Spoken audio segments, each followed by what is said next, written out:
एक ऐसा समय जहाँ पर देवता और इंसान एक साथ धरती पर बहुत ही प्यार से रहते हैं, लेकिन एक दिन उस धरती पर एक ऐसा साया फैल जाता है जो कि वहाँ के लोगों की जिंदगियों को बहुत ही बदतर बना देता है। बस इतना ही नहीं, मरने के बाद लोगों की आत्माओं की मुक्ति भी पैसों को देकर होती है, और अगर किसी के पास उन्हें देने के लिए धन नहीं होता तब उनकी आत्माओं का ऐसा हश्र होता है जिसकी हम कल्पना भी नहीं कर सकते। मूवी की शुरुआत मिस्र को दिखाते हुए होती है, जहाँ हम बैट नाम के एक लड़के को देखते हैं जो की एक दुकान से सुंदर सी ड्रेस को चुरा लेता है। ये ड्रेस वो ले जाकर जाया नाम की एक लड़की को दे देता है, जिसे की बैट बहुत प्यार करता है। दरअसल मिस्र में भगवान और इंसान एक साथ रहते हैं, और आज गॉड ऑफ आफ्टर लाइफ अपने बेटे होरस को अपनी राजगद्दी देने वाले हैं, जो कि हवा का देवता है। तभी वहाँ पर एक दासी मुकुट लेकर आ जाती है, लेकिन जैसे ही god on of afterlife अपने बेटे को मुकुट पहना रहे थे कि तभी वहाँ पर सैट आ जाता है, जो कि गॉड ऑन ऑफ डेजर्ट है, और साथ ही god on of afterlife का भाई भी है। God on of afterlife अपने भाई को देखकर बहुत ही ज्यादा खुश था कि तभी वो होरस के लिए एक तोहफे के तौर पर शंख लाया था। सैट उसे शंख बजाने के लिए कहता है। जैसे ही होरस ने वो शंख बजाया, वहाँ पर सैट के सिपाही आ जाते हैं। दरअसल सैट का इरादा इस राजपाट को चुराना था। ये बात गॉड ऑफ आफ्टर लाइफ को अच्छी नहीं लगती, लेकिन सैट अपने भाई को ही मार देता है। ये देखकर होरस को भी गुस्सा आ गया और वो अपने देवता के रूप में आकर सैट से लड़ने जाता है, लेकिन सैट उसे धोखे से बहुत ही ज्यादा जख्मी कर देता है, और इसी मौके का फायदा उठाकर वो होरस की दोनों आंखें भी निकाल लेता है। सैट उसे मारने ही वाला था, पर प्यार की देवता हाथ और उसे रोक लेती है। सैट वहाँ पर आए सभी लोगों को चेतावनी देता है कि या तो तुम मेरे आगे झुक जाओ, नहीं तो तुम सभी मारे जाओगे। ये सुनकर सभी देवता और इंसान सैट के आगे अपना सर झुका लेते हैं। इसके बाद हमें मिस्र को दिखाया जाता है, जहाँ पर इंसानों का बिल्कुल जानवरों जैसा हाल हो गया है। फिर हम जाया को देखते हैं, और वो भी मिस्र के सबसे बड़े निर्माणकर्ता की गुलाम है। एक दिन उसके पास बैठ आता है। जाया उसे सैट के खजाने का नक्शा दिखाते हुए कहती है कि अगर हमें सैट की गुलामी से आजाद होना है तो हमें उसके खजाने में से होरस की आंखें चुरानी होंगी। इसलिए बैट उन्हें चुराने का फैसला करता है। उसी रात बैट वो नक्शा लेकर खजाने में जाकर छुप गया, जो उसे खजाने के अंदर लेकर जाएगा। उस खजाने के साथ बैट भी अंदर पहुंच जाता है, जहाँ पर बिल्कुल उसके सामने होरस की आंख चमक रही थी, लेकिन उसके बीच में उसे काफी सारे जानलेवा पड़ाव को पार करना था। बैट भी एक एक करके अपने दिमाग का इस्तेमाल करके उस आंख के बहुत करीब पहुंच जाता है, लेकिन आखिरी पड़ाव के बारे में उस नक्शे में भी नहीं लिखा होता। इसलिए बैट जल्दी से भागकर होरस की आंख को चुरा लेता है। जैसे ही बैट नीचे गिरा, उसके पास काफी सारे बिच्छू आने लगते हैं, लेकिन बैट उस चमक रही आंख से उन्हें दूर कर देता है। वो आंख लेकर बैट सीधा जाया के पास आता है, लेकिन ये तो महज उसे पकड़ने की साजिश थी, क्योंकि जाया के मालिक को भी उसके नक्शों में हुई चोरी के बारे में पता चल गया था। वो बैट को उस खजाने से लाए हुए सामान को मांगता है, लेकिन बैट एक सोने की चीज भी अपने साथ लेकर आया था, इसलिए वो उसे दे देता है। पर उसे लेने के बाद जाया का मालिक अपने सिपाहियों को उन्हें मारने के लिए कहता है। तभी बैट उस आंख को बाहर निकाल लेता है, जिसकी रोशनी उन्हें एक वक्त के लिए अंधा बना देती है। इसका फायदा उठाकर बैट और जाया वहाँ से भाग जाते हैं। वो थोड़ा आगे ही गए थे कि तभी जाया के सीने में एक तीर आकर लगता है, जिसकी वजह से वो बैट के हाथों में ही अपना दम तोड़ देती है। इसके बाद बैट जल्दी से होरस के महल चला जाता है। जैसे ही वो अंदर गया, होरस समझ जाता है कि इस इंसान के पास उसकी आंख है। वो बैट से उसकी आंख मांगता है, लेकिन बैट उसे कहता है कि मैं तुम्हें तुम्हारी आंख दे दूंगा, लेकिन पहले तुम्हें मेरे प्यार को जिंदा करना होगा। होरस को ये सुनकर काफी गुस्सा आ जाता है, क्योंकि एक आम इंसान उसके साथ सौदा कर रहा था। वो बैट पर हमला कर देता है, पर बैट को वो छू भी नहीं पाता। हार मानकर होरस बैट की बात को मान जाता है, लेकिन जैसे ही होरस ने जाया की हालत को देखा,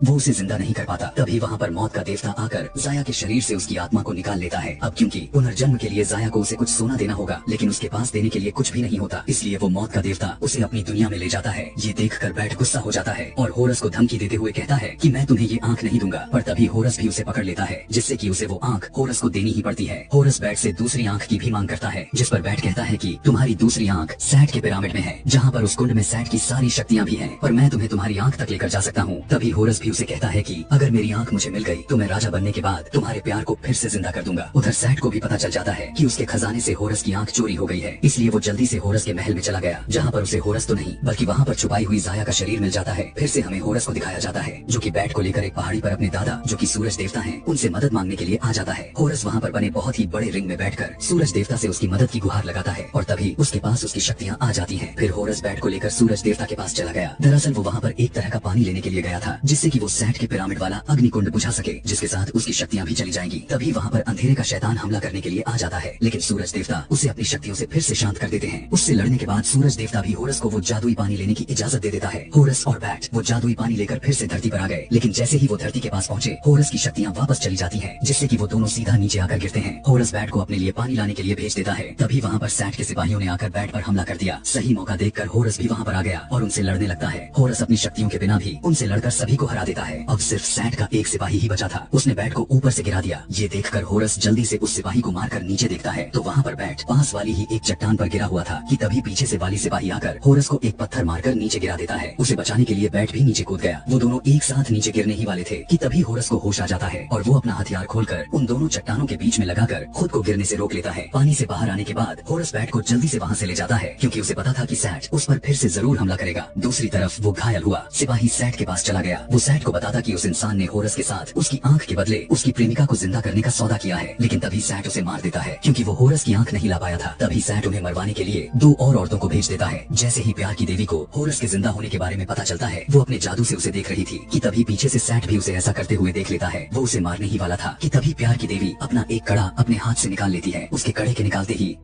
वो आत्माओं की दुनिया में चली गई, जहाँ पर वो आत्माएं उसे चारों तरफ से घेर लेती हैं। लेकिन तभी प्यार की देवी अपना कड़ा पहन लेती है, जिससे कि वो फिर से असली दुनिया में आ गई। उधर हम फिर से होरस और बैट को देखते हैं। होरस अपने पिता के पुराने बगीचे में बैठा था, जिसे कि सैट ने पूरे तरीके से तबाह कर दिया। तब बैट देखता है कि पीछे से एक तूफान आ रहा है, लेकिन वो तूफान नहीं बल्कि सैट की भेजी हुई वही 2 औरतें थीं, जो कि अपने विशाल काय शापों को लेकर उन्हें मारने के लिए आ रही थी। होरस और बैट उन्हें देखकर भागने लगते हैं, लेकिन वो ज्यादा दूर तक भाग नहीं पाते और इतने में ही वो सांप उन दोनों पर हमला करने लगते हैं। उनसे बचने के लिए दोनों नीचे बनी दीवारों के पीछे छुप गए और दोनों मिलकर प्लान बनाते हैं। वो दोनों मिलकर एक सांप को तो उस छोटी से नीचे गिराने में कामयाब हो गए, लेकिन जब वो दूसरे सांप को मारने का प्लान बना रहे थे कि तभी वहाँ पर प्यार की देवी भी आ जाती है। वो उस सांप को अपने वश में करके उसे खुद को ही जलाने का हुक्म देती है, जिससे कि वो सांप वहीं पर जलकर मारा जाता है। इसके बाद सभी लोग सही सलामत एक दूसरी जगह पर आ जाते हैं। उस वक्त बैक प्यार की देवी को बताता है कि मैं और होरस मिलकर सैट के पिरामिड में जाकर उसके कुंड में लगी आग को बुझा देंगे, जिसके बाद सैट मारा जाएगा। तभी प्यार की देवी बोलती है कि इसमें काफी खतरा है, क्योंकि वहाँ पर एक बहुत बड़ा दानव भी होगा और अगर तुमने उसकी पहेली का जवाब नहीं दिया तो वो तुम्हें मार देगा। ये सुनकर वो सभी प्लान बनाते हैं कि वो सभी टोता के पास जाएंगे, जो कि दिमाग का देवता है, और उसकी मदद लेकर उस दानव की पहेली का सही से जवाब देंगे। इसके बाद सभी टोता के किले की तरफ जाने लगते हैं। जाते वक्त प्यार की देवी बैग को पानी लाने के लिए उसे अपने वश में करने की कोशिश करती है, लेकिन वो उसे अपने वश में नहीं कर पाती। दरअसल वो उन्हीं लोगों को अपने वश में कर पाती है जिन्होंने कभी प्यार न किया हो। वो बैट से उसके प्यार का नाम पूछती है। बैट उसे बताता है कि उसका नाम जाया है, जो कि अब इस दुनिया में नहीं है, लेकिन होरस ने मुझे वादा किया है कि वो उसके राजा बनने के बाद उसे फिर से जिंदा कर देगा। इसके थोड़ी ही देर बाद वो सभी टोता के पास पहुंच जाते हैं। होरस टोता को अपने साथ चलने के लिए कहता है, लेकिन टोता उसके साथ जाने के लिए बिल्कुल भी सहमत नहीं था। ये देखकर बैट जल्दी से होरस के पास आकर कहता है कि मैं तुम्हारे साथ जाकर उस दानव के सवाल का जवाब दूंगा और उसे कहूंगा कि टोता तुम्हारे सवालों से डरता है। ऐसा सुनकर टोता को अपनी इज्जत बचाने के लिए उनके साथ जाना पड़ता है। जाते वक्त प्यार की देवी होरस को बोलती है कि तुमने बैट को झूठ बोलकर अच्छा नहीं किया, क्योंकि तुम तो एक भगवान हो और एक भगवान किसी भी मरे हुए इंसान को वापस नहीं ला सकता। ये सुनकर होरस कहता है कि अगर हमने उसकी मदद नहीं ली तो हम सब मारे जाएंगे। इसके बाद चलते चलते उन्हें वहाँ से थोड़ा दूर सैट का पिरामिड दिख जाता है। वहाँ पर जाने से पहले सभी आराम करने का सोचते हैं। उस वक्त प्यार की देवी बैट को बताती है कि वो पहले आत्माओं को पुनर्जन्म के द्वार पर जाने में मदद करती थी और वो उसे अपने हाथ वाला कड़ा भी दिखाती है। प्यार की देवी उसे बताती है कि मुझे आत्माओं से आजाद करवाने के लिए होरस ने 42 शैतानों को मारा था, इसलिए इस कड़े में 42 हीरे जड़े हुए हैं। वो बैट को जाया से भी बात करवाती है। बैट जाया को कहता है कि मैं तुम्हें जल्द ही यहाँ से आजाद करा दूंगा। इसके बाद सभी सैट के पिरामिड तक पहुँच जाते हैं, जिसकी दीवारें बहुत ही ज्यादा हिल रही थी। बैट सबको बताता है कि सबसे पहले वो अंदर जाकर वहाँ पर एक घूम रहे पहिए को रोक देगा, जिससे कि ये दीवारें भी हिलना बंद हो जाएगी। फिर बैट अपनी जान की बाजी लगाकर मौका देखकर अंदर कूद जाता है। अंदर जाकर वो अपने सामने उस घूम रहे पहिए को देखता है और तेजी से उसकी तरफ भागने लगता है। बैट बस आखिरी मौके पर नीचे गिरने ही वाला था, पर इतने में ही वो उस पहिए को रोक देता है, जिसकी वजह से वहाँ की दीवारें भी हिलना बंद कर देती हैं और सभी अंदर आ जाते हैं। वहाँ से होते हुए सभी उस दानव के पास पहुँच गए। वो दानव उनसे पहेली पूछने लगता है। वो कहता है कि मैं नहीं था, पर मैं हमेशा रहूंगा। किसी ने मुझे नहीं देखा और ना देखेगा और हर जिंदा और सांस लेने वाले को मुझ पर भरोसा है। बताओ कौन हूँ मैं? टोता इस पहेली का पहला जवाब गलत देता है। इस वजह से वो दानव होरस को बहुत ही जोर से मारता है, इसलिए टोता उसे दूसरा जवाब देता है। वो भी बिल्कुल गलत था। ये सुनकर उस दानव को और भी ज्यादा गुस्सा आ जाता है, लेकिन जैसे ही उसने थोड़ा सोचकर तीसरा जवाब दिया, वो बिल्कुल सही होता है, इसलिए वो दानव फिर से शांत हो जाता है। जैसे ही वो सभी उस अग्निकुंड के पास गए, होरस और प्यार की देवी दोनों एक जाल में फंस जाते हैं।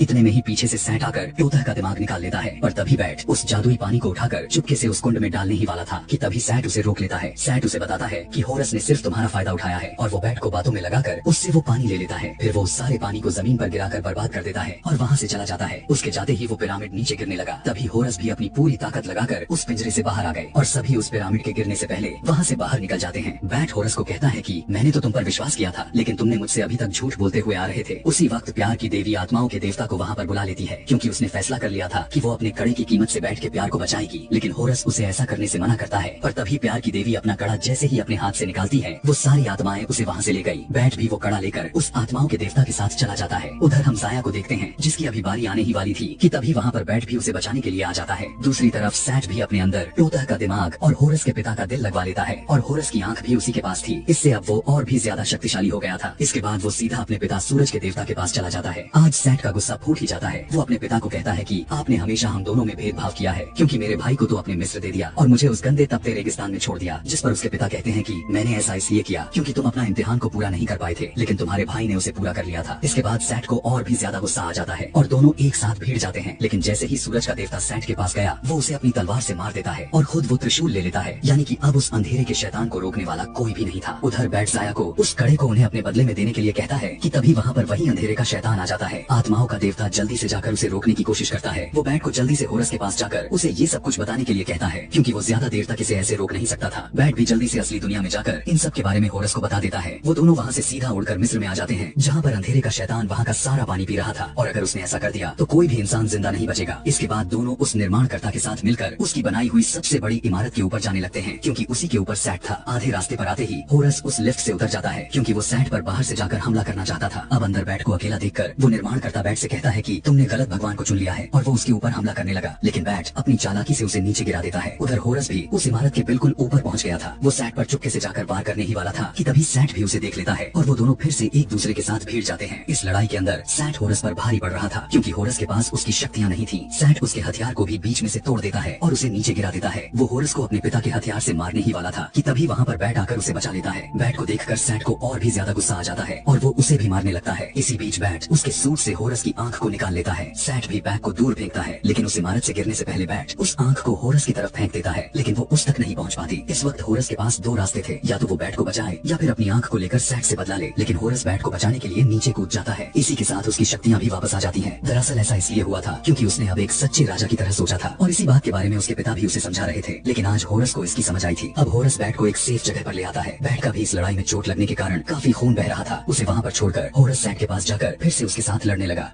होरस को फिर से अपने असली रूप में देखकर वहाँ के सभी लोग भी काफी ज्यादा खुश होते हैं। इसके बाद वो दोनों लड़ते लड़ते उसी इमारत में चले जाते हैं। तभी पीछे से आकर होरस उस पर हमला कर देता है और उसके दोनों पंख हवा में ही तोड़ देता है, जिसकी वजह से सैट सीधा नीचे आकर गिरा और बहुत ही ज्यादा घायल हो जाता है। होरस भी जल्दी से उसके पास जाकर अपने दादाजी का हथियार ले लेता है। वो उसे मारने ही वाला था कि तभी सैट उसे कहता है कि मैंने भी एक बार तुम्हारी जान बख्शी थी, इसलिए इस बार तुम्हारी बारी है। लेकिन होरस उसकी एक भी बात नहीं सुनता और उसे उसी हथियार से मार देता है। इसके बाद वो उस हथियार को लेकर सीधा सूरज देवता के पास चला जाता है और उन्हें वो हथियार दे दिया। सूरज देवता उस हथियार को लेते ही उस अंधेरे के शैतान को फिर से उस पर वार करके वहाँ से अपनी दुनिया में भेज देते हैं। होरस की इस जीत पर सभी मिस्र के लोग बहुत ही ज्यादा खुश थे और होरस को भी अपनी दूसरी आंख भी मिल जाती है। उसे पहनने के बाद वो सीधा बैट के पास जाता है, लेकिन तब तक उसकी मौत हो गई थी। वो उसे उठाकर वहीं पर ले आया जहाँ पर जाया का शरीर भी रखा हुआ था। इतने में ही वहाँ पर सूरज के देवता भी आ जाते हैं। अब क्योंकि होरस ने उनकी जान बचाई थी, इसलिए वो होरस को कुछ भी मांगने के लिए कहते हैं। होरस उनसे बैट और जाया को जिंदा करने के लिए कहता है। सूरज देवता ने ठीक ऐसा ही किया और थोड़ी ही देर बाद बैट और जाया फिर से जिंदा हो जाते हैं। दोनों एक दूसरे को जिंदा देखकर काफी खुश हो गए। इसके बाद होरस फिर से मिस्र का राजा बन जाता है। वो मिस्र के लोगों को कहता है कि आज के बाद पुनर्जन्म दौलत से नहीं बल्कि अच्छे कामों में मिलेगा। ये सुनकर सारी प्रजा बहुत ही ज्यादा खुश हो जाती है।